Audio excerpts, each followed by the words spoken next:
we can't have a discussion about affordable housing without a real conversation about economic well-being and livable wages, right? So the cost of housing is rising much faster than wages are rising. And so if folks are not making a livable wage, then affordable housing is that much less accessible. And this city actually has exempted some entities from the livable wage ordinance, which I think is a problem. I also think workforce housing, which was talked about during the mall development, but never came through, it never materialized, is also an approach to keeping housing affordable people who live in the city.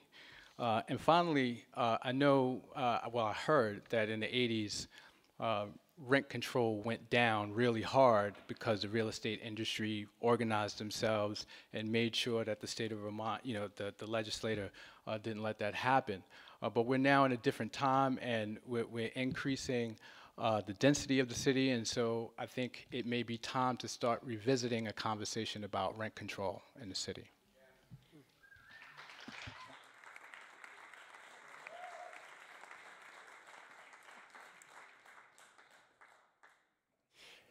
The simple answer to how we address our affordable housing crisis is that we need much more housing for people of all backgrounds and incomes and ages. And that is the belief that I brought into office after having served as an affordable housing developer in Vermont, New Hampshire, and New York for 15 years.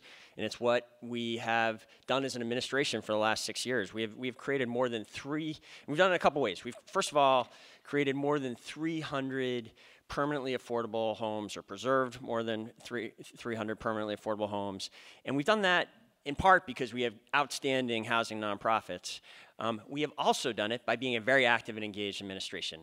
My budgets have all included doubling the Housing Trust Fund, this local tool that allows us to be flexible and respond quickly when emerging needs, like the need to address the Farrington's mobile home park being sold and turning into a North Avenue co-op. We have done it by actively lobbying in Montpelier on issues like the housing bond that passed last year with the support of the mayors who I helped organize and the League of Cities and Towns. That's what we're going to keep doing going forward. However, what we also said is, we did a study when I first came into office that found that the average Burlingtonian was spending 44% of their income on rent. And we realized that we weren't going to address that. That was one of the worst ratios in the country of its type. We weren't going to address that if all we did is focus on permanently affordable housing, because there will never be enough subsidy to get out of the housing crisis that way. So we have also pushed for more housing for people of all backgrounds and income levels, and we are seeing that start to work. For example, when the downtown mall is turned into a mixed-use, mixed-income neighborhood, there will be 55 permanently affordable homes there, which is one of the largest, if not the largest, inclusionary zoning project in the city's history. We need to keep pushing on both these fronts. We're just starting to see it succeed. If given the chance, this will make Burlington more affordable in the years ahead.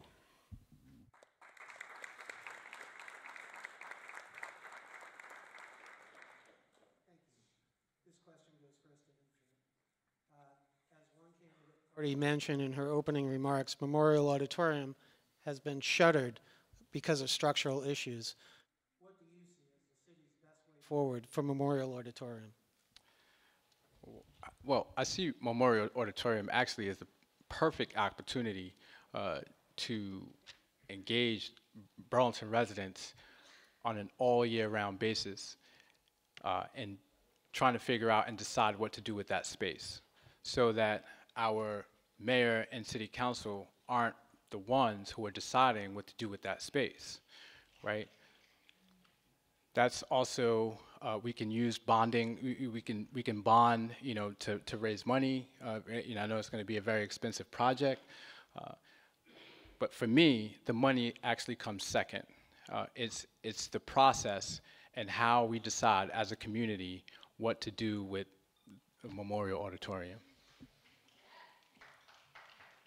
All right. Thank you. This administration has been very active on Memorial Auditorium, going back more than 3 years now. In the fall of 2015, after quite a bit of work, we went to the City Council and we said, the Memorial Auditorium is in trouble. Years of neglect have put it in a situation where it is no longer a safe building, where we need to do more than $250,000 of emergency repairs, which we then went out and did, and we need to find the right long-term use for this building. We did those repairs. We retreated from the building as the city engineer said we needed to, and we began working on the right long-term plan. We looked at a possibility of a joint venture with UVM, which would have been continued to be a city-owned public assembly space. That didn't work out, and what we have, so our position that we announced last fall is that the way forward with Memorial Auditorium is that we are missing having a publicly owned, publicly assembly space in the downtown. When we had a Democratic caucus a few weeks ago, we had to have it out at the high school because there's no place to get a big group of people in the downtown anymore, and that's a problem. I've committed to, after a robust public engagement process like we have done on all major projects in the past, we will put in front of the City Council, and then if they approve the voters, a plan to modernize Memorial Auditorium, turn it into an outstanding 21st century public assembly space, and put that before the voters to see if the voters are willing to make the investments that it's going to take to put in air conditioning, to put in modern acoustics, to put in other modern amenities, and whether they support a modern programming plan that can actually cause the building to be used actively instead of the long years of decline that we had leading up to 2015. Thanks. Rena? Thanks. So Memorial is an example of an ethic for how, the leadership we're seeing come out of City Hall. As recently as September, when we were looking at what to do with Memorial, we, City Hall had put out a request for proposals, basically a request for who would like to come along and solve our city's problems, who would like to do something with our assets. And essentially, when you put out an RFP, you're putting out a highest bidder request. Who can come forth with the best answer for our community asset. I feel strongly that this building, Memorial Auditorium, has served our community for 90 years. To, as I said before, to foster a music and art scene, and to be a civic engagement space as well as to be a market space. And we need to continue our investment in that building.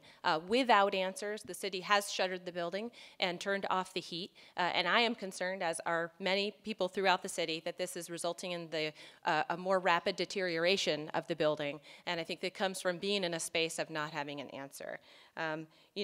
I think we can solve our own challenges in our city. We can be creative, and we can find a way to move forward with this asset as well as the other assets that we have in our community. But first, we have to bring people together, invite them to the table, and that includes inviting our private businesses and our private investment, our local investment, with people who are creative in our city and who have lots of ideas and energy. They need to be invited to the table again, as well as nonprofits and organizations. It used to be that City Hall would invite the nonprofit partners in to solve our city's problems, and now it seems that our nonprofit partners have to show up at this bidding process and compete. And there are numerous examples of that happening in the city, and what it's doing is it's stalling some of these projects, and it's disempowering our citizenry, and it's disengaging us from determining how we can provide creative solutions to our city's problems. Thank you. Thank you. We'll offer Moreau Weinberger a minute to rebut. Great, thank you. I do appreciate the opportunity to speak again because there's a couple points there. Facts are really important, and there are a couple of facts there that just aren't the case. We never put out an RFP for Memorial Auditorium.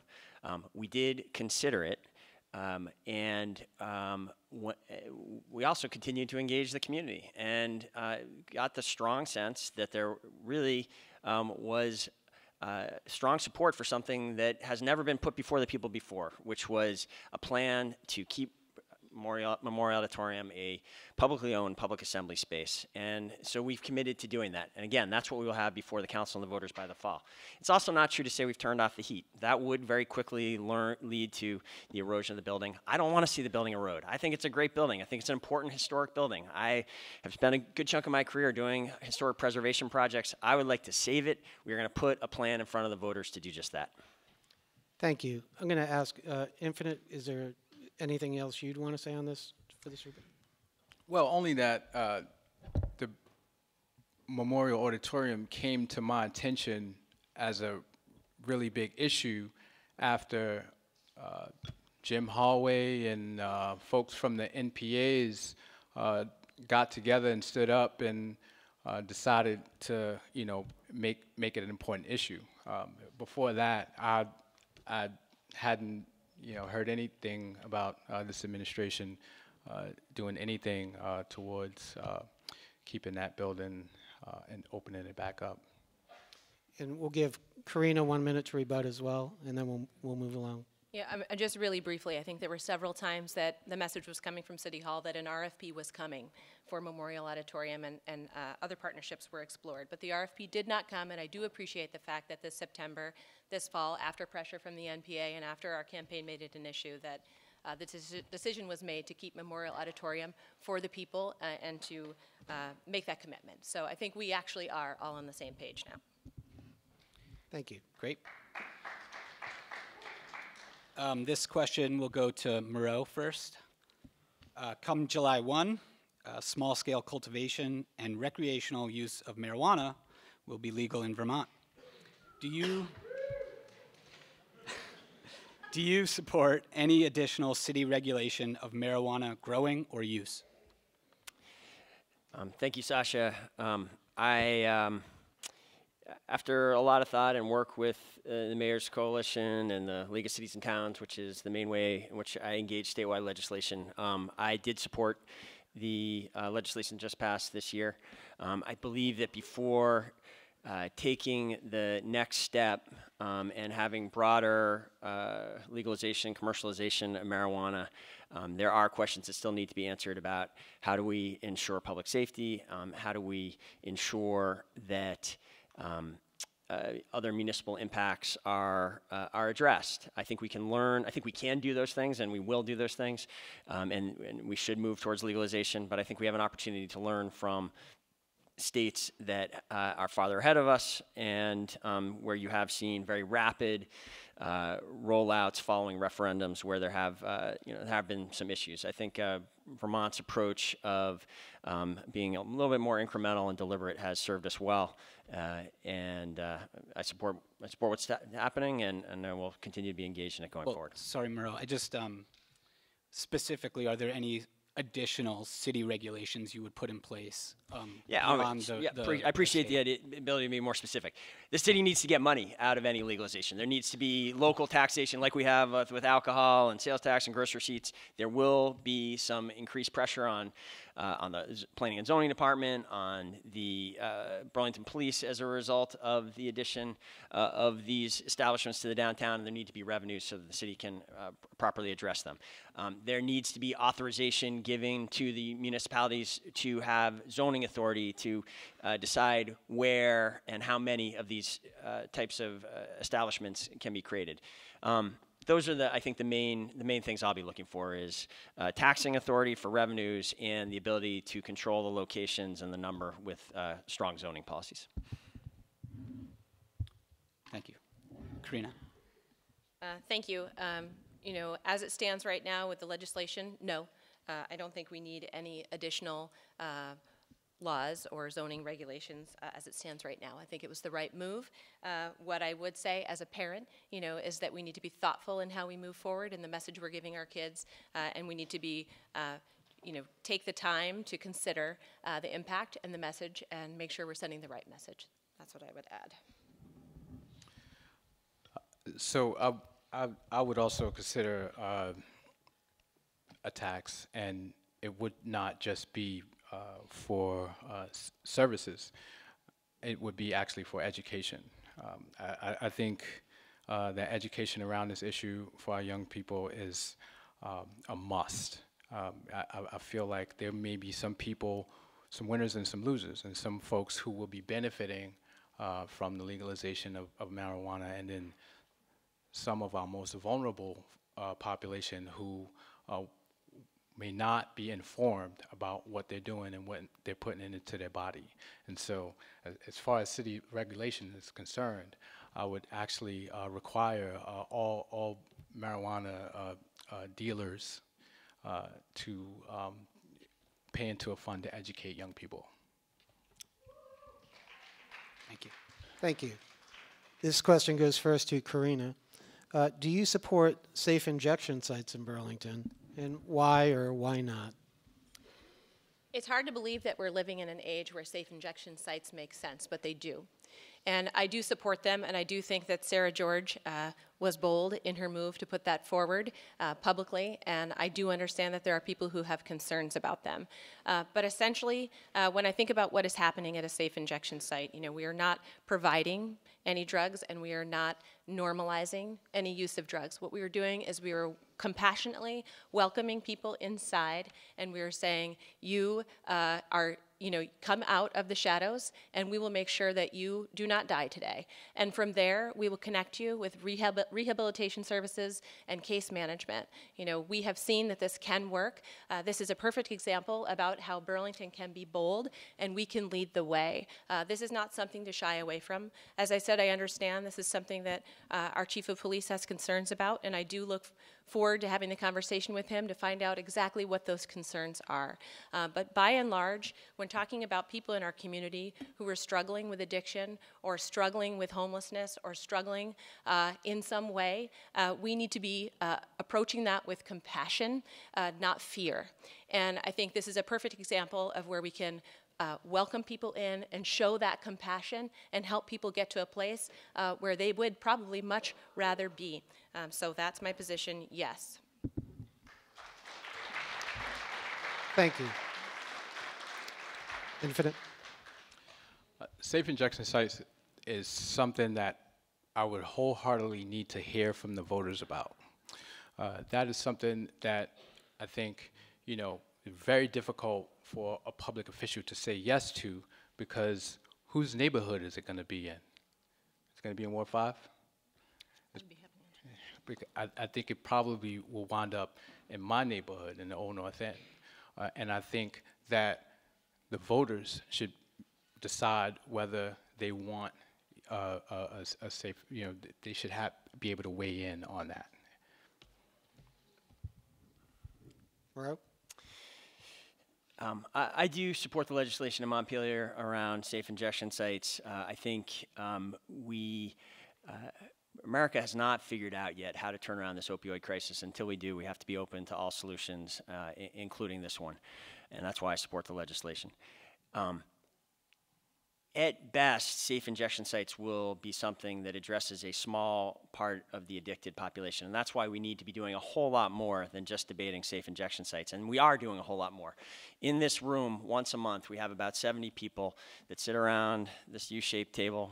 We make it a little bit bigger. And it has housing providers, and it has social service agencies, and it has prosecutors, and it has the corrections officers, and it has the hospital well represented there, and the Howard Center and its treatment folks are there. And for more than almost a year and a half now, we've been sitting at that table, and we are making real innovations here in Burlington that I think gives us a chance to finally turn around this terrible epidemic. The keys to the solution will be stopping overprescribing, and it will be getting as many people as possible into treatment. We have failed thousands and thousands of Vermonters, and they became addicted in many cases just by following their doctor's orders. We can't fail them again now by not giving them an opportunity, doing everything we can to get them into treatment. And that's what we do at Community Stat. We figure out new ways to get people into treatment. That's where we just launched this new program last week, where after we used to be in a city just a year ago, if someone overdosed, they went to the hospital, they would go home with no care. Now we make sure that within 60 hours, our fire chief, our deputy chief from the police, and this position, our opioid policy coordinator, one of the few cities in the country that has such a position, show up at the person who has overdosed door and help urge them, push them into treatment. And we need to keep coming up with new creative solutions like this going forward.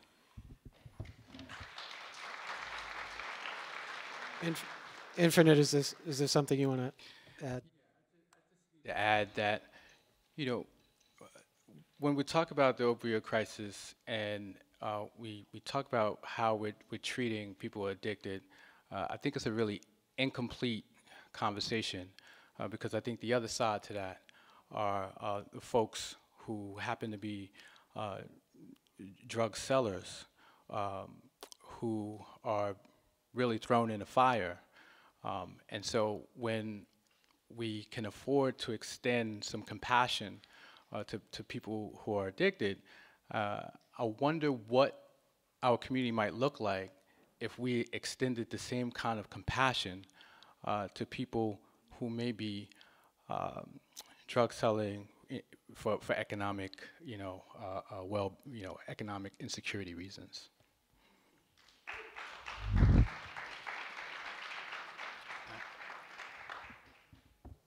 Thank you.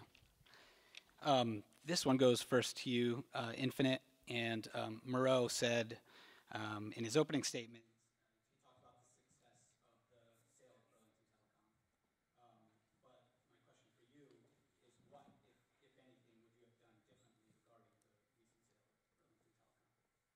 Telecom? I would have supported keep Burlington Telecom local.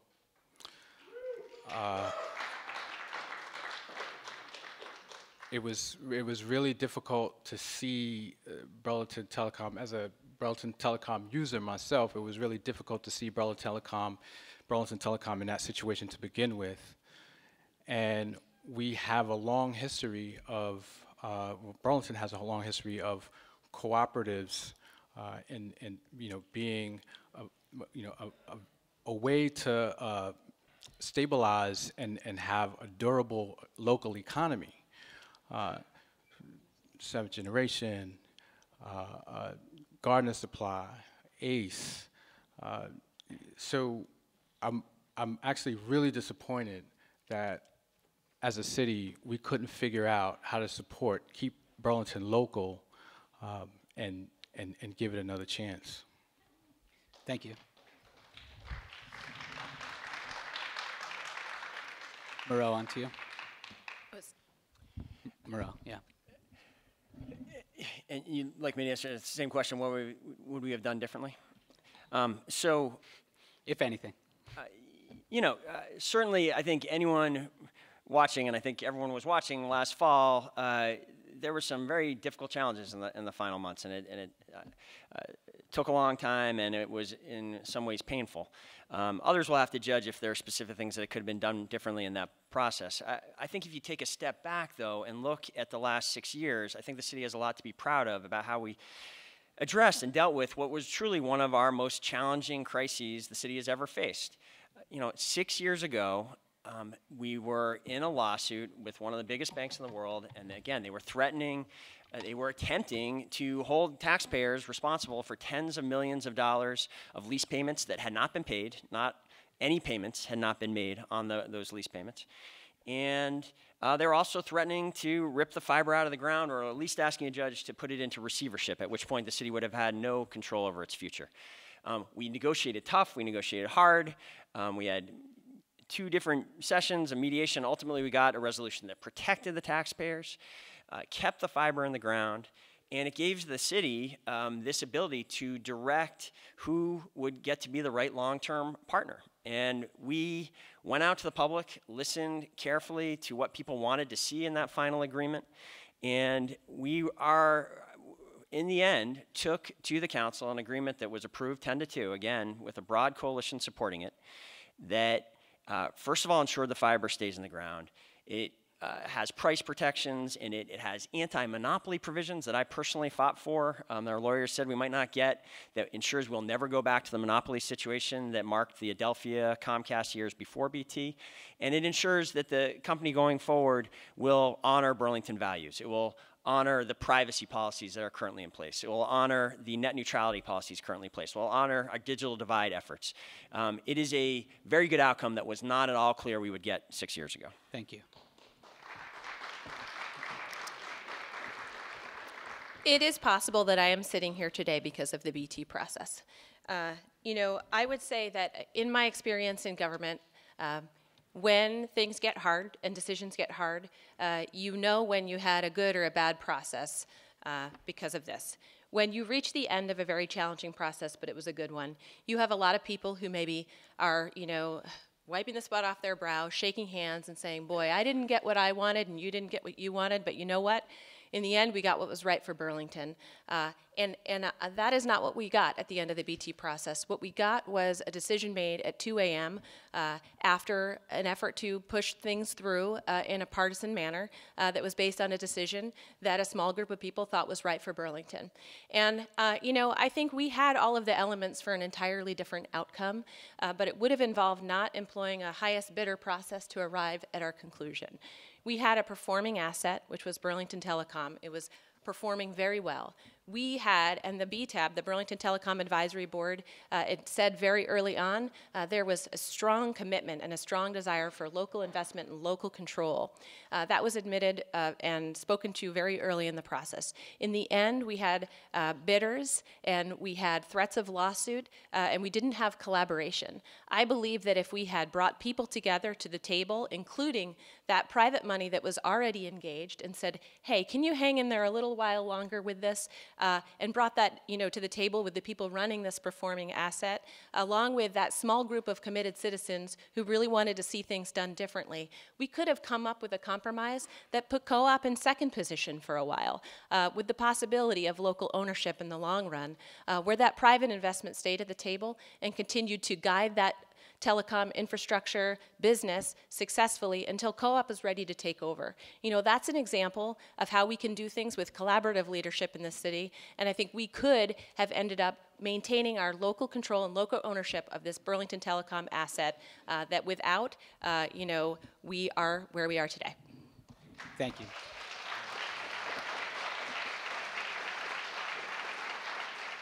I'll let Moreau have another minute there. Great, thanks, Sasha. You know, again, when we're talking about these complex issues, facts really matter. And what was clear here is that the kind of process that Karina just described was not possible. It actually would have violated the agreement that the City Council had unanimously approved and that we had agreed to, where we agreed to having arm's length transaction to find the right long-term partner. And that was an absolutely essential part of the settlement agreement that kept Burlington Telecom fiber in the ground and kept us in control for 3 years and kept the taxpayers protected. And it just couldn't be ignored. You know, when I hear these positions that suggest that that condition and other constraints the city faced weren't real, I hear candidates who are not recognizing the mistakes of the past and are all too willing and eager even to repeat them. Thank you. Thank you, ma'am. This question goes first to Moreau. Where do you stand on the F-35s being based at Burlington International Airport? And did you sign the petition to get an item related to them on the ballot? I did not sign that petition. I was offered it several times by the people working very hard, and I respect how hard people worked and how passionately many people in this community care about the F-35. I didn't feel appropriate to sign that petition because my position is where it's been for the better part of 4 or 5 years now, which is that I, like all 3 members of the federal delegation, like the past governor and the current governor, support the basing of the F-35s in Burlington. I do that because I believe, and I think my colleagues believe, that the Air National Guard has been an important part of the landscape here in Vermont for decades, and if they did not secure the F-35 basing, the future of the Air National Guard and its mission was very much in doubt.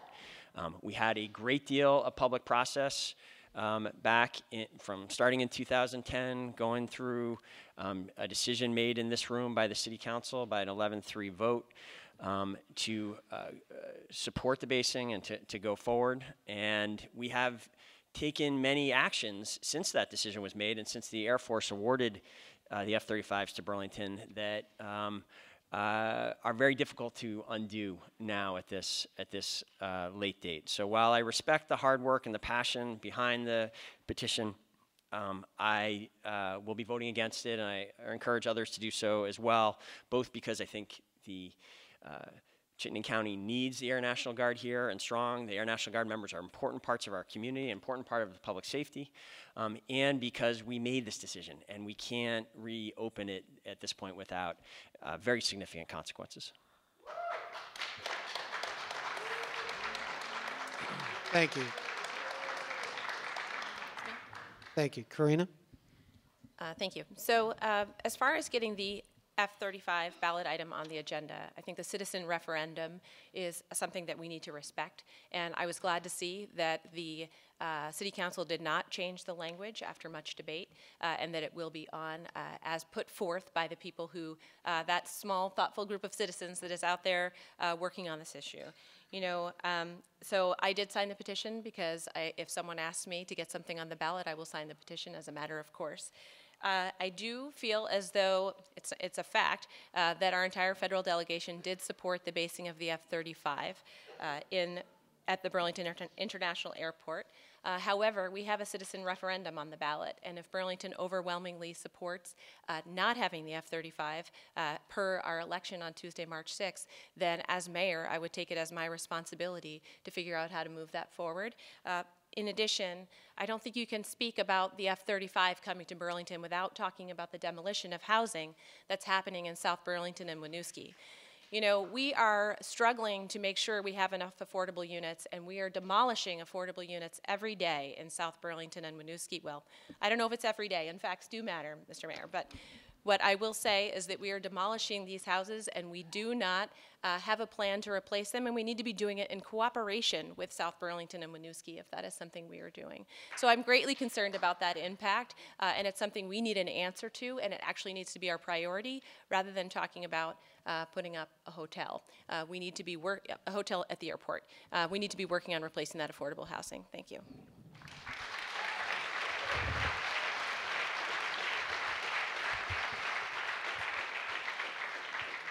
I did sign the petition as well, and I am opposed to war machines in our community.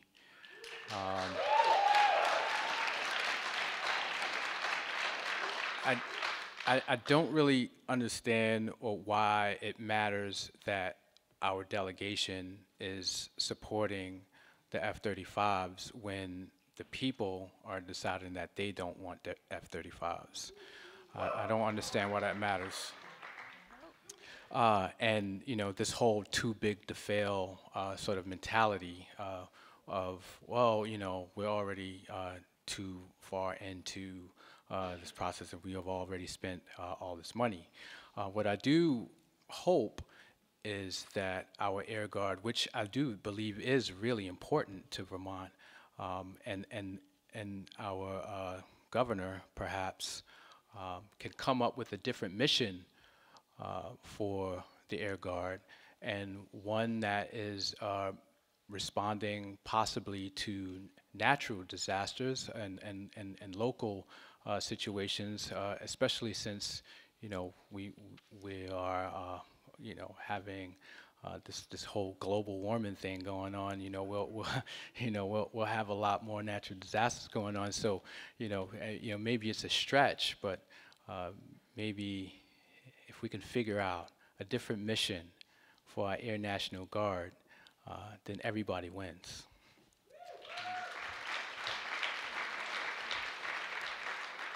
Yes. Thank you, Sasha and Matt. You know, Infinite, and I don't agree about this, but I appreciate you taking such a strong and clear position tonight, and you did that at the City Council meeting last week as well.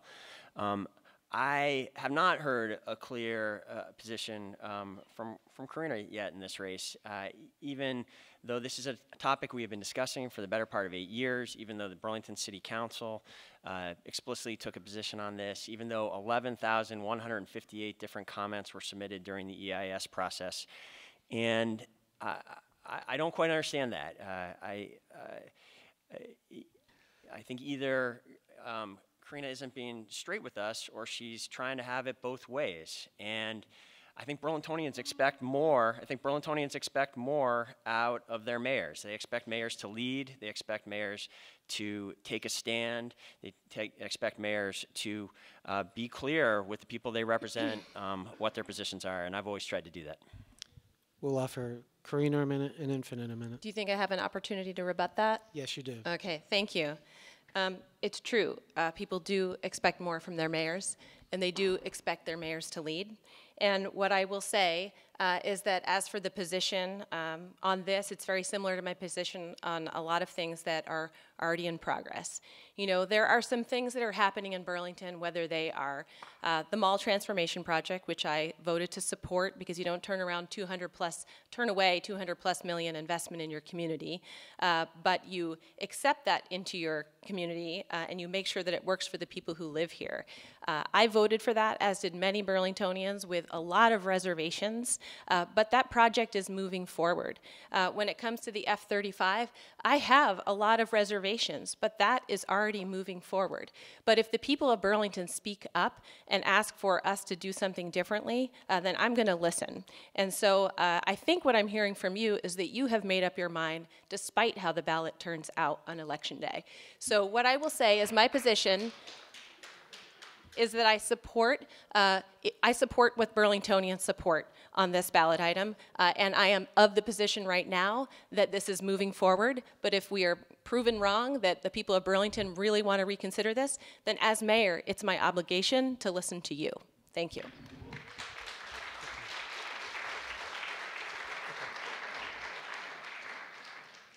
Just a quick announcement here.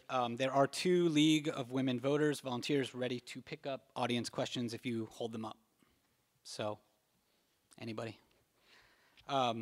Moving on. This question is for you first, Karina. Do you support improved bicycle and pedestrian infrastructure at the cost of on-street parking? At the cost of on-street parking? Yes. Okay, I see what you're saying. I absolutely support bike and pedestrian enhancements in this city. I think right now I've been spending a lot of time during this campaign speaking to bikers and asking them what is more important right now, protected bike lanes or roads that are managed well. And what I would say is that we have been diverting a lot of our public resources first to accommodating the developments that are accommodating private interests in the developments downtown, but we're also diverting a lot of our energy and our focus on public works, on public bike lanes. And right now, it's been 10 years since we've paved Pine Street, and no one is in greater jeopardy from a pothole than a person on a bike.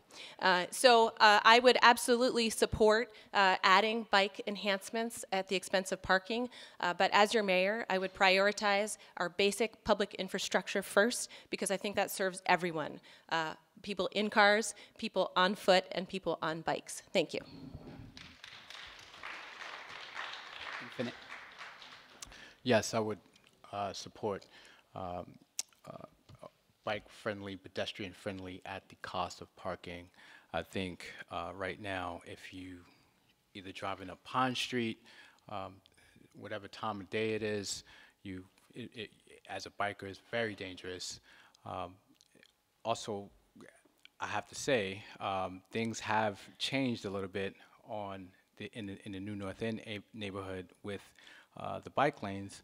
I have talked to people who have said that they are actually riding their bikes more now because of those bike lanes, which is something that I, quite frankly, did not think was a good idea. yet it turned out to be that some folks are finding it useful.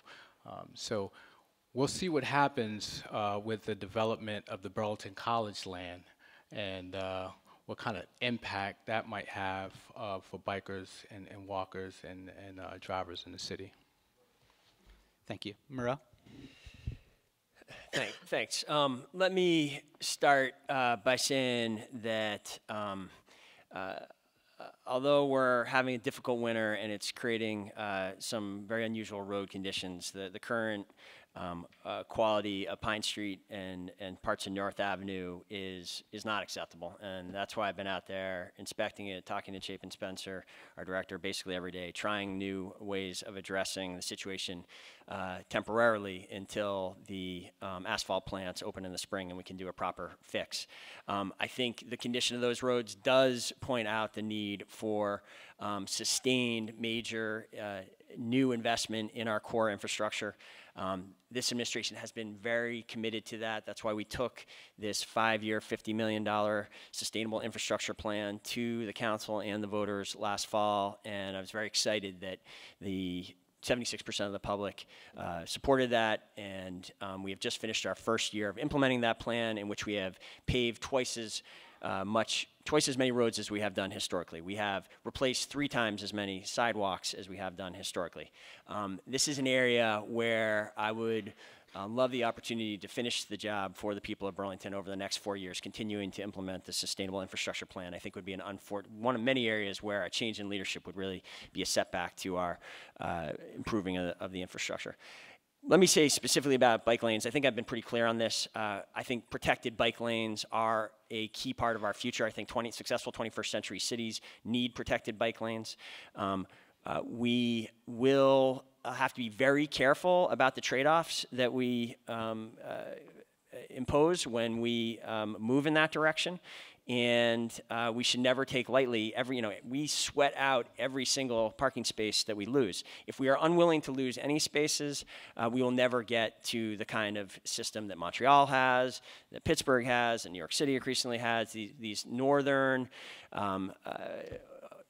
cities that have outstanding bike infrastructure and a new transportation network that makes a big difference on the quality of life of the people living there. Thank you. I just have to say, when you talk about 70% of the public, passed a ballot item, I'm having a hard time with that number. And I will say that one thing you really have been good at is manufacturing consent for the ballot items that you want to see passed. And just to say that, because you've been pumping thousands of dollars into a PAC doesn't mean that we've been having extensive public engagement on these ballot items. So I just think it's necessary to make that point. Thank you.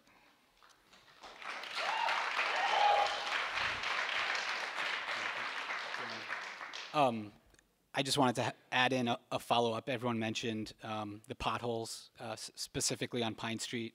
I think it's sort of unavoidable at this point. So my question starting with Infinite, would be, what would you do to improve roadway conditions when you have a winter such as this, when there are these massive potholes, impeding travel, whether you're riding a bike or riding in a car or riding on the bus, anything? Yeah, that's public works, right? And I have to say, not being a public works expert, that I would have to weigh in with that department and figure out what their long-term plan is, what we've been doing for the past decade, and sort of just take a very long-term look at that.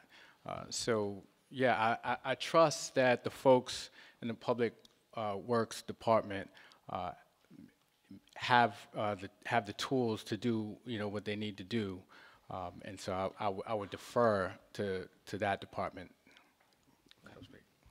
Moran? Thanks, Sasha. Do we have 2 minutes for this, or just one for this follow-up? Two. Okay. 2 minutes. Well, I actually think what's going on Pine Street is a really interesting example of the approach that this administration has tried to take to core infrastructure efforts. It has been a long time, it's really, for decades, an issue the city has faced is that we have underinvested in Pine Street because of the approaching, what used to be known as the Southern Connector and now the Champlain Parkway. When the federal government and the state government will help us make massive investments in that corridor that will dramatically improve that corridor. And we are, I'm happy to say, closer to actually building that project than we have ever been before. We have an Act 250 permit. We have cleared many of the right-of-way issues, and we're about a year away from constructing it. And when we do, we have also changed the plan. It is not the plan that our administration inherited 6 years ago. It's actually a plan that has outstanding 21st century features. It will improve bike and pedestrian infrastructure and make that safer all along the corridor. Since that is coming in a year, what we are going to be doing in the 2018 construction season is we'll actually be replacing the water lines, which are very much in need of repair, have never been proactively replaced, and we really have not had a policy of doing that anywhere in the city. And as a result of that former policy, we would see our water lines, we would wait to replace them until they broke. And when would they break? They would break in the middle of a winter like this, in the middle of the night. Too often, where there are dozens of streets where the lines broke the year after we had done a repaving effort. We don't want to keep making that mistake. That's why we'll be using the new voter-approved bond. We will be replacing the water lines on Pine Street over the course of this summer, so they won't have to dig into it and rebuild Pine Street once we finally build the Champlain Parkway about a year from now. Thank you. Karina. So, I have spoken to this a little bit, before, but I would say that as a person, the mayor being responsible for the management and the direction of the city, I have found in running my own business that you can find your best way forward often by asking the people who work for the city, ask the people who work for the city why it's working and why it's not working. And as mayor, I will take their lead. I also just want to address that, the mayor has implied that I'm going to bring the city backwards. And as far as management of the city, what I will say is this. I know, I have served this city, both as a councilor, but also on the budget transition team for Mayor Weinberger, and I know he respects what I bring to the table. And it has been 4.5 years since I left the mayor's administration, and I would appreciate it if the mayor didn't disparage what it is that I bring to the table. I do have the skills to manage the city as a business owner, and I do know what I'm getting into, and I don't plan to take us backwards. I plan to take us forwards. Thank you. Thank you. Thank you. This question goes first to Moreau. Do you know anyone who's on food stamps, has trouble paying medical bills, or makes less than $15 an hour? And how does that, or how will that, inform your mayorship?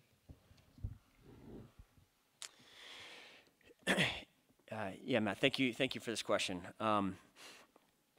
I know many people that fit that description. Many of the parents in the school where Lee Lynn went to school in the Old North End for the last 5 years meet that description.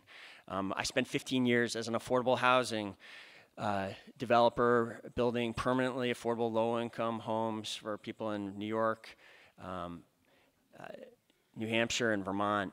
And basically the population that we were serving fit that description. And as mayor, one of the times that I'm proudest of, and one of the accomplishments I'm proudest of, is that when the Farrington's mobile home park was at risk of being sold, and when that vulnerable population that was living there faced a very uncertain future, the city got involved, and I personally got involved, and I sat with the head of the Residents Association, Teresa Lefebvre, out behind Station 4, and we worked out the details about how the city could use the Housing Trust Fund and make some zoning changes to help add a few new energy efficient mobile homes to the park, and that would make a difference with the refinancing of that. And after that work, because of the leadership of the residents and because the city was able to play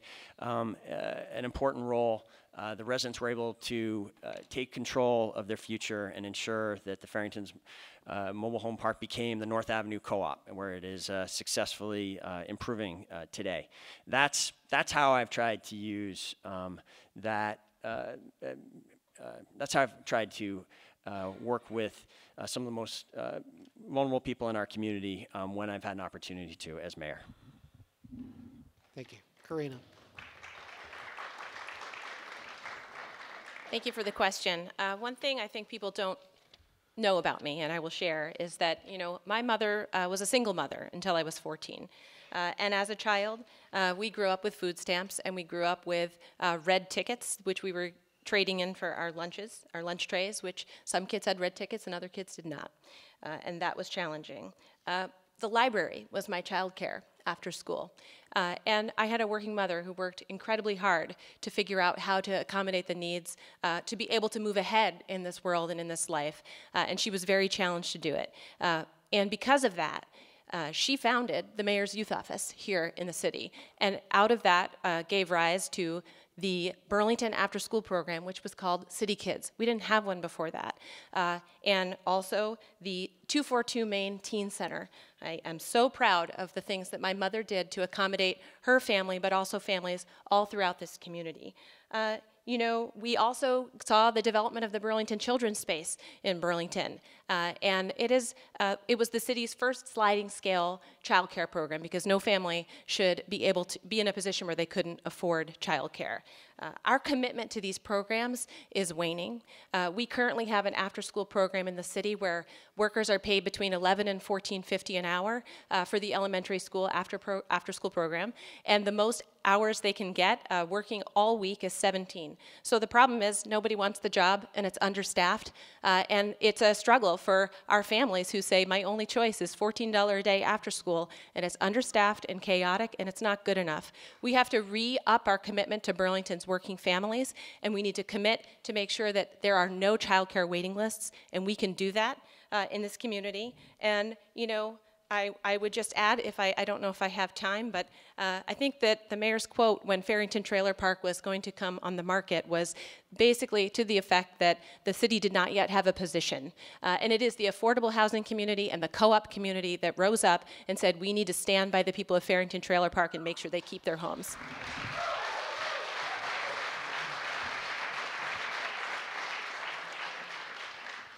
Infinite. Yeah, so when I moved to Burlington in 1991 alone, with 20 bucks in my pocket, frankly, I didn't want to be on food stamps. And so I compromised my integrity and did the stupidest thing and dealt drugs. And learned from that. Today, now I live in the Old North End at the center of the gentrification, the affordable housing crisis, the opioid crisis, and I think they're all connected.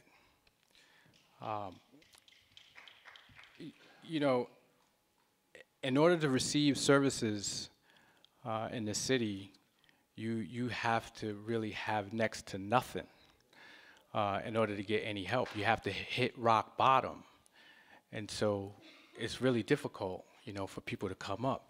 And as a community organizer in the Burlington School District, you know, working with folks who, you know, have gone through some of these experiences, I've learned that there's actually a lot of power there because we have come together to collectively identify issues and partner with administrators, public officials, classroom teachers to identify solutions and find ways to implement them. And so we don't need to feel sorry for you know, low-income communities. I think we need to go into low-income communities and work with low-income communities and follow their lead, actually.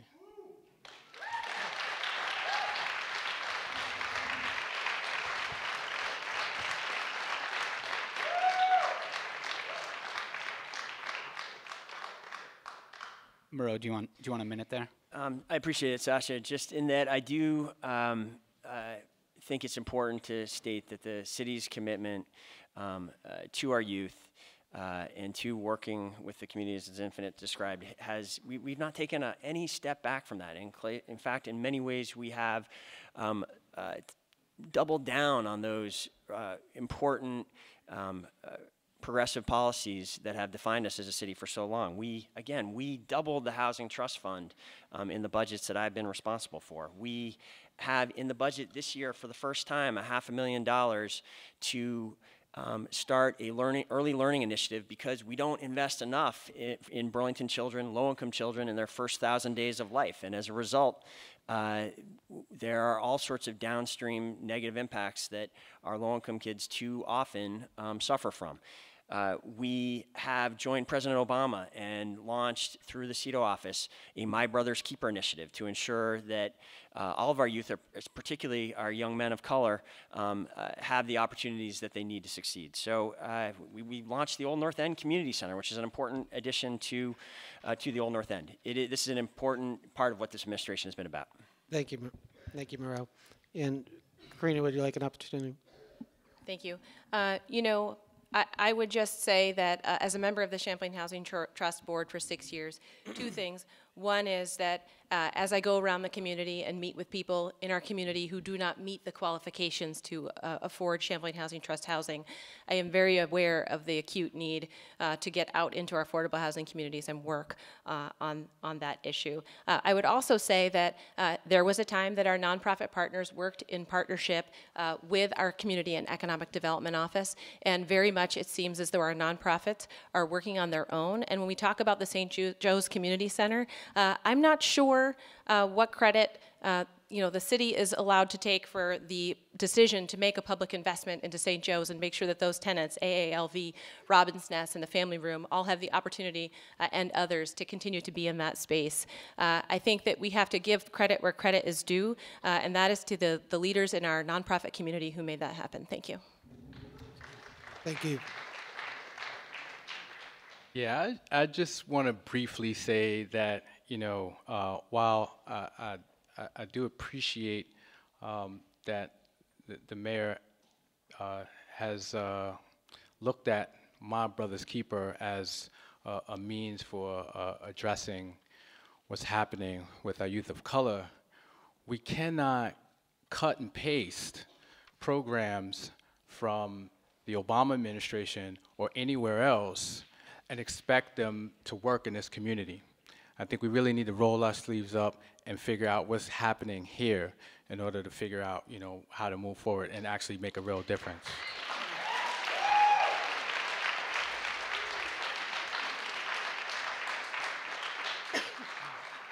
Thank you. We want to thank the audience, both here and online, for submitting so many good questions tonight. Molly Walsh from 7 Days and Megan O'Rourke with Channel 17 are working over here off to the side. If you have a question, bring it to them. And they are kind of consolidating these questions for us and bringing them to us. We're hoping to get to as many as possible. So with that in mind. Sure, I'll start here. And this goes to Karina first. Do you think the Everyone Loves a Parade mural downtown is problematic? And why or why not? Thank you.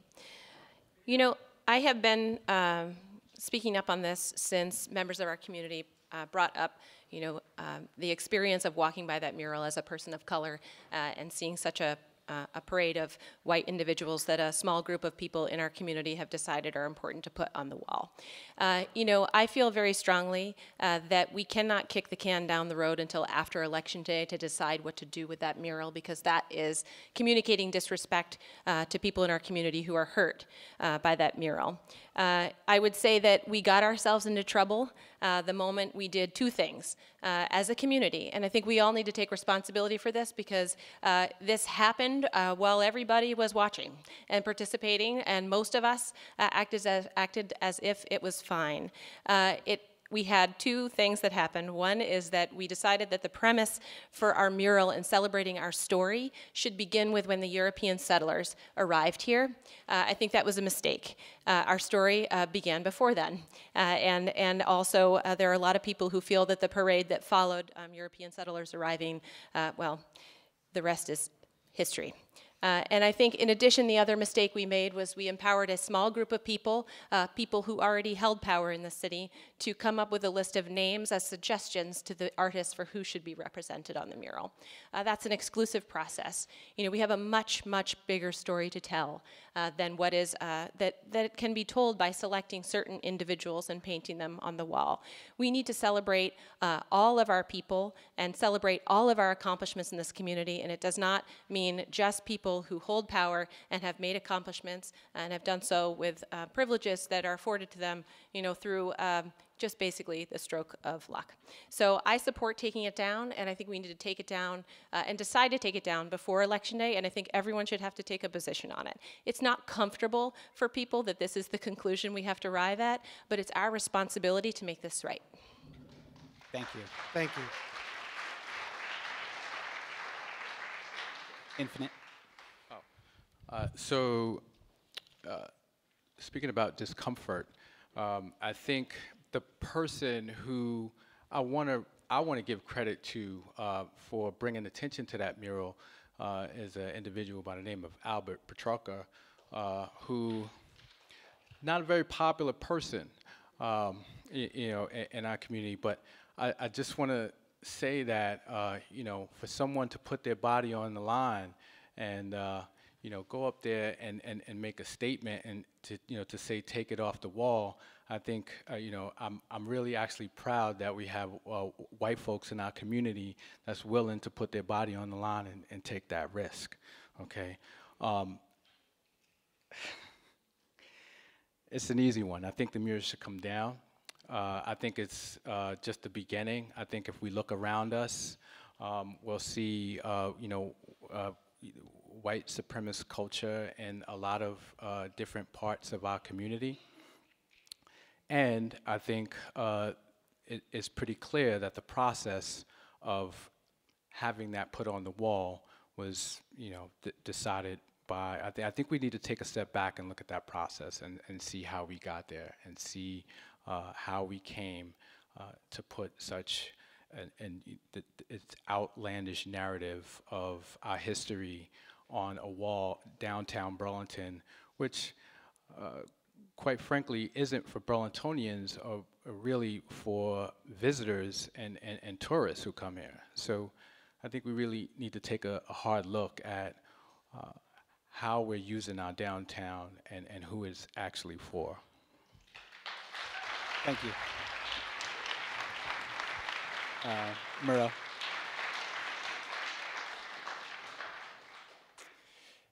Thank you, Sasha and Matt, for this question. You know, this is a challenging issue. It goes back to 2009, 2010 with the quadricentennial, and I think it's important to acknowledge that the mural represents a well-intentioned effort by many Burlingtonians who were involved back then. It was that did some positive things. That alleyway is a lot better than it used to be with respect to some of the public safety concerns that had been raised. And there are many people who enjoy the mural.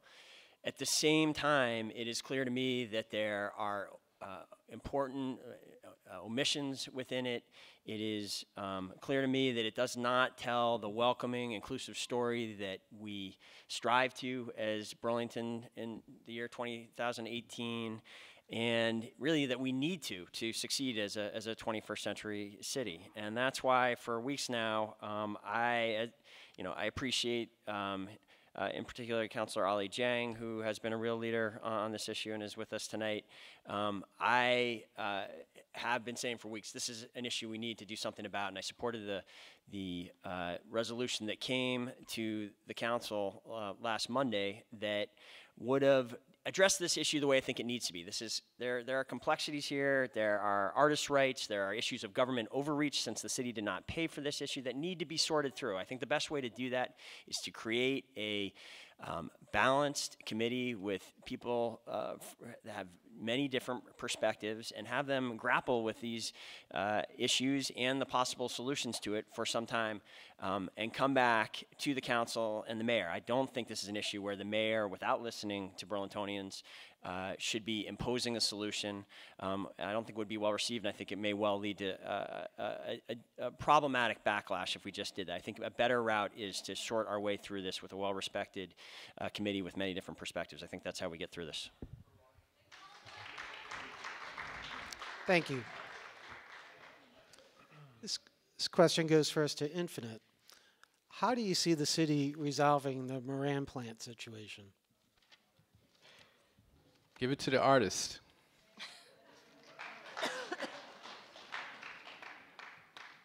Moreau?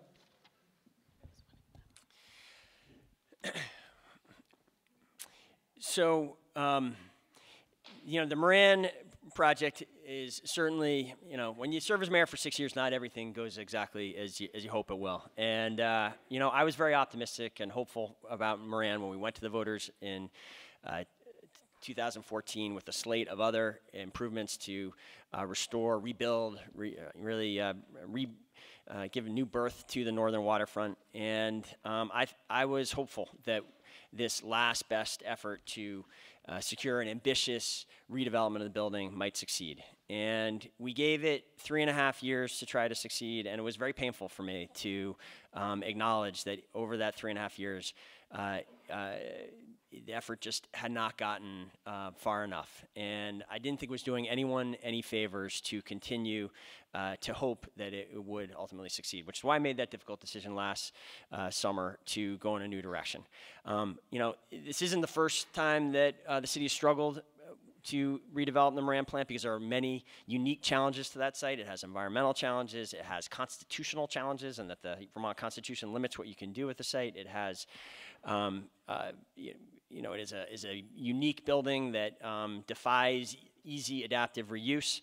I think we need a new goal. After 30 years of attempting a full, ambitious redevelopment, I think we need to say, and I'm excited about this opportunity. It's one of the things I'm most excited about getting to work on the next 3 years. I think we need to say, look, we have reserved about $6 million to do something great with this site.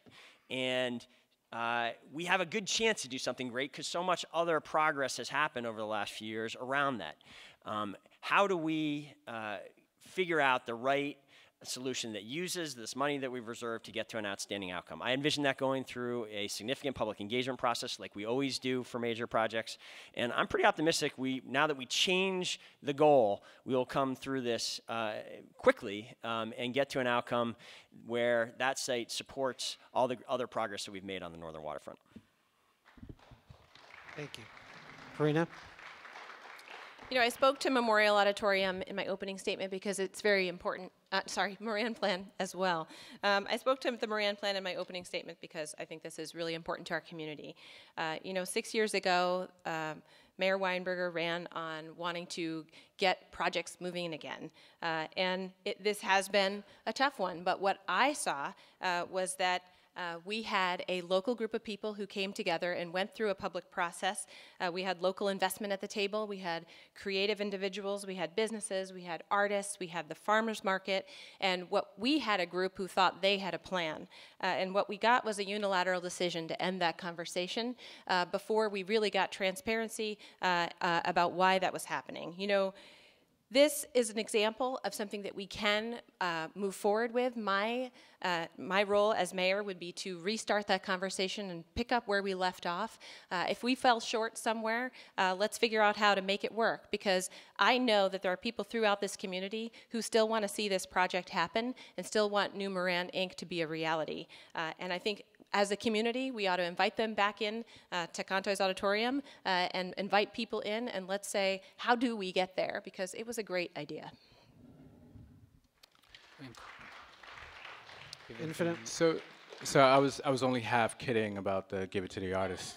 I was actually very much involved in that process under Bob Kitz's leadership, and it was really the financial crisis that halted, you know, that that project. It was I was on the Moran advisory group, and wanted to make sure that whatever they built there was accessible to low-income folks in our community. And so I do think there is a plan there that needs to be invested in. Thank you. Thank you very much. This next question goes first to Moreau. We've had a lot of questions from the audience about the role of neighborhood planning assemblies. What do you think is the role of NPAs in local government? Thanks, Sasha. I mean, clearly the NPAs are a really important part of the Burlington community landscape, and they have been for a long time, and I support them. There is this notion that somehow we have continued the funding for the NPAs in recent years, and would be open to a specific proposal to increase them going forward. My belief is that in addition to the NPAs, there are many other there's a lot of other important work that the city needs to do if it is going to properly respond to its constituents and make good decisions. And that's why we haven't stopped with going to the NPAs. When we're doing something like rebuilding the northern waterfront, we also had this public investment action plan process where we crowdsourced the ideas for the northern waterfront from the community and got 140 different ideas, and then had a committee take public testimony to narrow those ideas down, and then take a slate to the administration, and then the city council, and then ultimately the voters. And that, I think that having that inclusive engagement process led to broad support at the ballot box. We believe that the way, this is an administration that came into office at a time when it was very difficult to get anything done for the city, and when the public trust really had been shattered between City Hall and the rest of the community. And we have believed the way you restore that is through good communication, is through being a very accessible administration, it's through having these good public engagement processes like we did with the Public Investment Action Plan, it is through transparency efforts like the BTV data effort. And the way we know that it is working is that every time we have taken an initiative to the voters over the last 6 years, a strong majority of voters have supported it. Thank you. Thank you. Karina? Thank you. In the 80s, when the neighborhood planning assemblies were founded, it was really with the concept that we need to decentralize power. And they are a great concept, and at times they have run well, and at times they have not run as well, and some NPAs are more effective at engaging citizenry than others. But what we do know is that they're important, and in order to decentralize power, you have to share power. And I think we need to look at how we have evolved as an NPA. Initially, when NPAs were founded, I believe it was $1 million of community development block grant money that was put out to the NPA with the question, what do we do with it? That's not the kind of conversations our NPAs are having today. And I think it's time for us to re-empower our NPAs with some actual money and some actual roles when it comes to setting priorities and setting budgeting priorities. I would also add, in addition to our NPAs, our neighborhood planning assemblies, we need to look at the role of commissions in our community, which are also about decentralizing power and sharing power throughout our community, and really engaging people to be active and involved in our communities. Right now, when we appoint someone to the NPA, to a commission, it comes to the city council. That very much limits who can participate on our commissions. And I do think we should involve our neighborhood planning assemblies in identifying commission candidates and participating in that. If we're going to change the way we do things in the city, and if we're going to actually bring people back into the conversation, it's because they're going to have a seat at the table, which includes our commissions. Thank you. Thank you. Infinite. So I have spent a lot of time at our neighborhood planning assemblies, and there are some very, very basic things that I think we could do to empower them. One of them actually being funding them more and not taking money away from the neighborhood planning assemblies. Right now we have one public engagement specialist that has to work with all of the NPAs across the city. And I think we can afford to actually staff each NPA with at least one public engagement specialist. I think we could also afford to provide childcare for people who are interested in coming to our neighborhood planning assemblies. I think we can afford to help with transportation. I think we can afford to feed people to be in that spaces, in those spaces, because that is the laboratory. That is actually where we are going to learn what's really going on in our neighborhoods. The neighborhood planning assemblies are one of the gems, and which don't always work in every community, but they are one of the gems that we have in our local government that we should be relying on more often for not just boards and commissions, but also hearing from them around who we appoint as our department heads. If you want to talk about decentralizing power, it shouldn't just be, in my opinion, up to the mayor to decide who our department heads should be. Thank you. Thank you.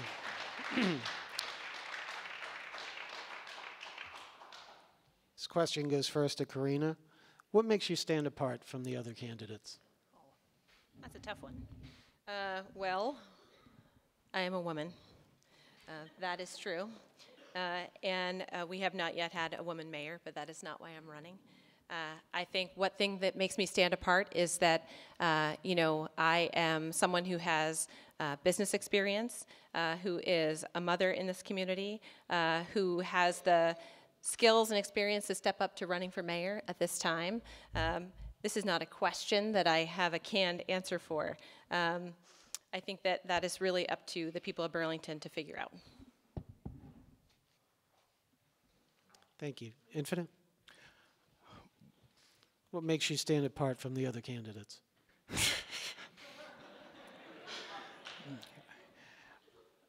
You should ask the press that. What makes me stand apart from I think the other candidates is what sometimes makes me seem to people unelectable, actually. And it's not just the color of my skin or my my background.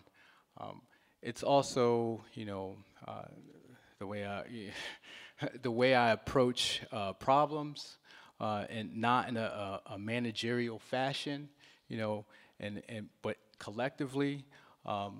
It's the way that we've approaching this campaign, where we are very process heavy, and there's no top-down way of working with each other. And quite frankly, I think the reason for me taking this on right now, which is really not the best timing, is because of I feel like my willingness to make a sacrifice to my community, and to give back all that I have, which is my body and my experiences and my love for people.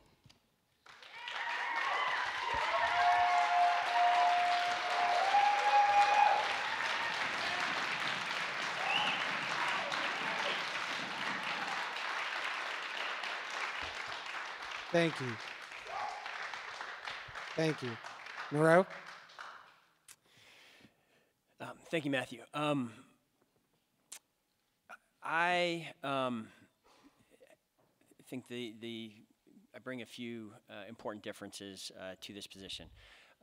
I, at this point, have a 6-year record of proven leadership and establishing that I can move the city forward and address some of our biggest challenges. That leadership, I think, is in areas that include include getting all the different city departments to work together as they never had previously. We have a history of fractured, silo city government that goes back to when we actually had the 11 different commissions try to run the city. And you had, as a result of that, where you had different department heads reporting to different people, you did not have all the different elements of the city working towards common goals, working towards common visions, understanding common priorities. I bring a strong commitment to fiscal responsibility to office. You know, I've heard the other candidates suggest we've kind of checked that box and we can now move on to other more important priorities. I don't believe it works that way. I think you need to stay vigilant on fiscal responsibility. It's an ethic that you need to continually commit to. Like every household has to worry about their budget every month and make sure they're not overspending month to month if they're going to make progress towards their long-term goals. It's the same thing for a city, and that's going to need to be the case for the next 3 years as well. And you know, finally, I think I have a proven record also in making investments and improving our core public infrastructure, our public assets, our public spaces, and we're just at the beginning of that. We're beginning of this, I think, outstanding era of improving our public assets, and I would love the opportunity to continue to lead that effort. Thank you. So I have one last question here, and then we'll get to closing statements from every candidate. This question goes first to Infinite. Do you support the proposed school budget calls for a nearly 8% property tax increase? Is that too much? It is too much, and I still support it. I support it because of the constraints that the school board has because of what's going on in politics in Montpelier. I support it because I know some of the folks on the school board who work really hard and don't just show up to vote to make that organization work. I support it because I know that there are some teachers and administrators there who are working really hard, and we deserve to fund, you know, the best education we can pay for. Thank you.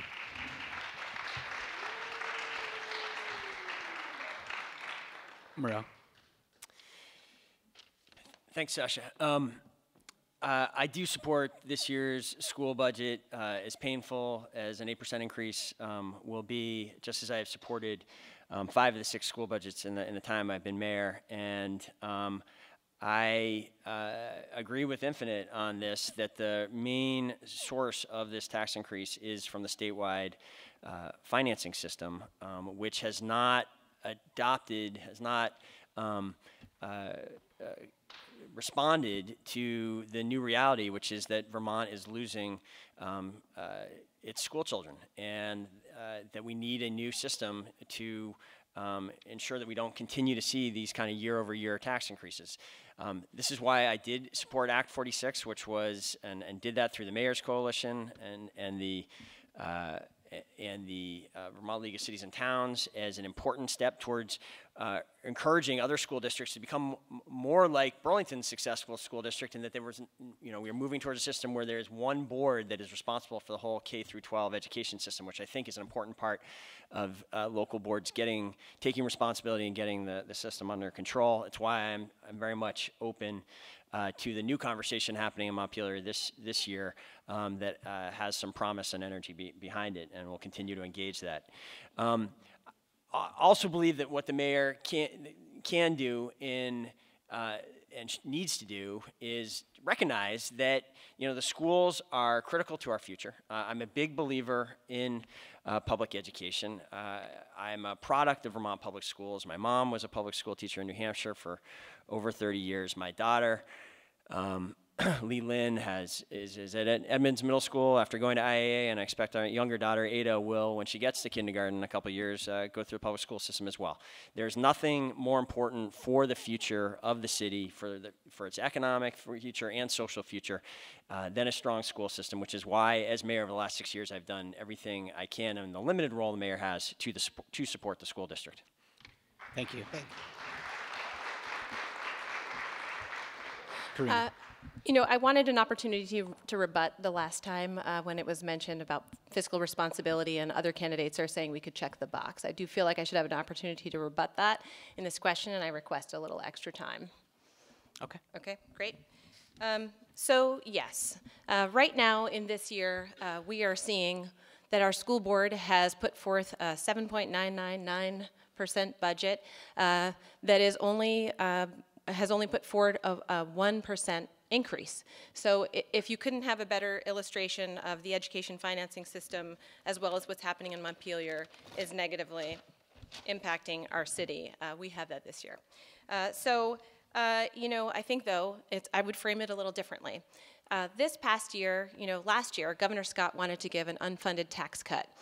Funded with surplus dollars, which meant they're gone after 1 year. In addition, Act 46 contributed to this education hole that we're trying to fill.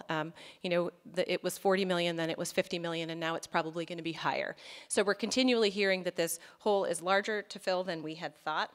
We need a mayor who's willing to stand up to Governor Scott and say that the kids in Burlington need to come first, and our education needs to not be funding the governor's tax cuts. It's not acceptable that Burlington is paying a significant price right now when there is a very much an anti-Burlington agenda in Montpelier. But also, it's complicated. You know, when we talk about the fiscal stability in the city and we talk about what's happening with education financing and what's happening with our bond rating on the city side, you know, we're hearing that we have solved things in the city, things are really looking up, but we have to go back and say what is actually happening. We are, in some regards, balancing the books of the city on the school side. And the school department, the school board, frankly, has been having to figure out how to pick up the lost income. Because of the education financing system, first we, as a city, as the mayor was coming in, was that with extra time or? I'll give you another minute. Okay, thank you. You know, as the mayor was coming in, it was already happening that the pension payments for the teachers that used to come from the city budget were going to have to be picked up on the school side, and it was over $1 million a year, somewhere between 1.2 and 1.5 million. But we didn't have a corresponding tax decrease on the city side when we lost that expense. In addition, the education financing system said half of our pilot revenues from our, you know, the payment in lieu of taxes are supposed to go over to the school side can no longer happen because of education financing. The schools also lost that revenue to the tune of 1.4 million a year. And consequently, what has happened is our funds in the unreserved funds on the city side have been rising. And with that, our bond rating is going up. You cannot claim fiscal stability and fiscal responsibility when you have one house in good order and the other one falling apart. You know, it is related. We are experiencing good bond ratings on the city side because of money that used to go to the schools, and we have not had a corresponding tax decrease. Thank you. Thank you.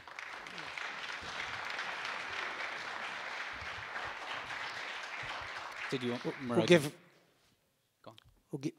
Mayoral, you can have a minute. Okay, great. Thanks. You know, again, I think this is a situation where facts matter, where laws matter, and where the Constitution matters.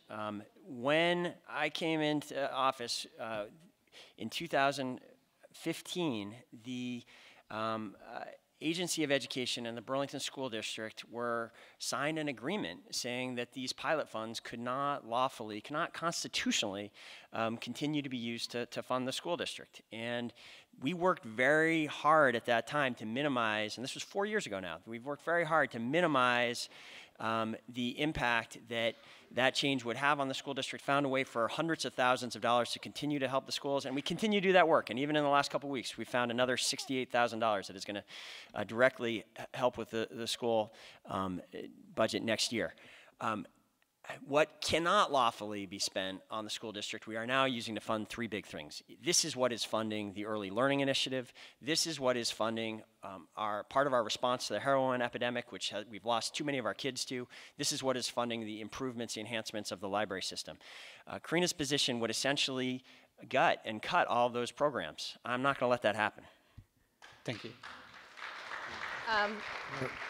I mean, I would simply say that's not my position, to gut and defund all those programs, and that, you know, a grant program that has started this year does not take, doesn't undo the fact that over the last several years, 1.4 million has not been advanced, and it doesn't undo the fact that we were no longer responsible for paying for these teachers' pension funds, and that the school board has had to really be very austere in its budgeting to be able to make up for the loss of that revenue. Yes, there's 100,000 here and 100,000 there, but it does not amount to the several million per year that we have not been forwarding. Thank you. Thank you. We're going to move up now to our final statements from candidates. As a reminder, these are up to 2 minutes long. First up is Moreau Weinberger. Well, thank you again to 7 Days, to Channel 17, and the League of Conservation Voters for, League of Women Voters for supporting tonight's important forum.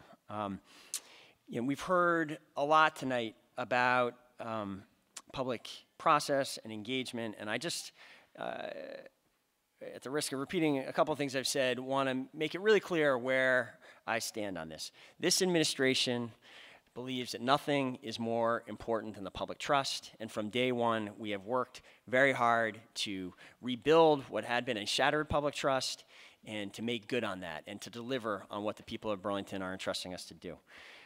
We have done that, again, through being a very accessible administration. If you want to meet with me or anyone else in this administration, we will make that happen. If we believe in doing it through good communication, through the traditional media, and through using new social media in ways that the city has never done before. We believe deeply in responsiveness to the public, and that is why we have innovated the See-Click-Fix program so that constituents can track what is happening. And again, here's how we know that all these initiatives are working. 17 times we have gone to the public for support in rebuilding our downtown, rebuilding our waterfront, fixing our finances, and every time the people have supported these initiatives, often by large majorities. I want to finish by telling a story about Tom and Carolyn, which is a young couple that I met in the Old North End while door knocking this weekend. Tom works for a social service agency, and Carolyn is, and I'm not using the real names just to protect them, but Carolyn works for a downtown restaurant. And they're building their apartment. They kept it beautifully, but it was in rough shape. It was falling apart. They're paying way too much for it. They're talking about moving out of Burlington. And I've seen this happen way too many times in the years that I've lived in Burlington. And we've got to stop it. And the way to stop it is to have new investments in our downtown, new investments in housing, new investment in jobs. I think in many ways that's what this election is about. We are making progress on these issues. And I ask your support to make sure that we keep moving forward so that Burlington can remain what it has been for 150 years, the city of opportunity for people of all incomes and backgrounds and ages. And I would love the opportunity. I ask for your vote on March 6th so I can keep working towards that vision of Burlington. Thank you. Thank you.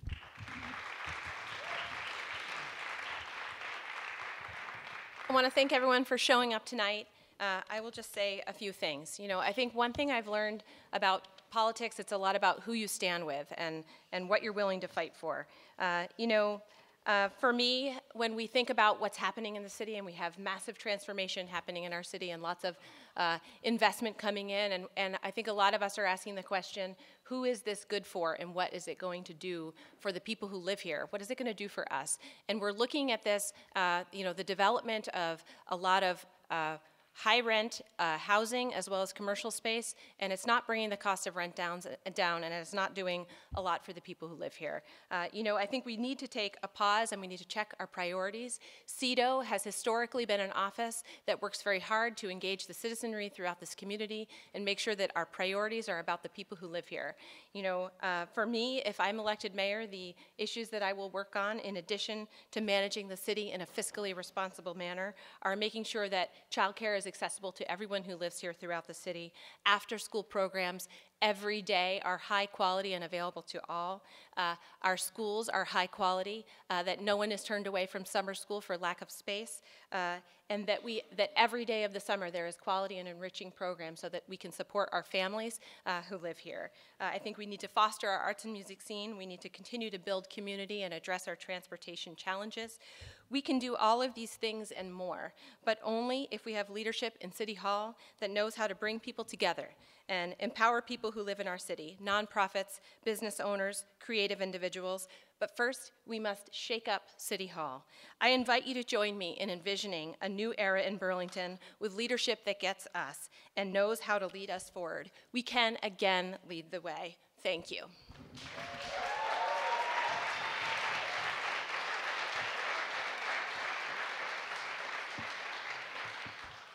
So, the seven authorities of a mayor: carry out laws and ordinances, appoint department heads, assure performance of jobs by subordinate officers, recommend measures, act as chief peace officer, my favorite, prepare the annual budget, and act as the chair of Board of Finance.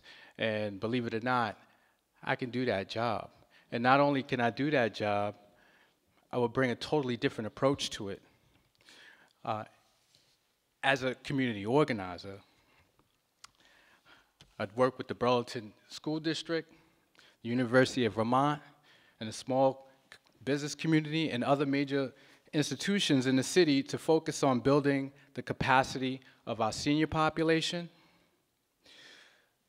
people trying to improve their economic well-being, and cultivating the leadership of our youth.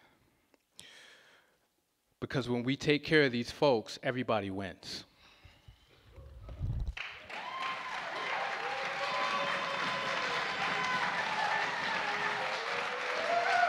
Thank you. Thank you.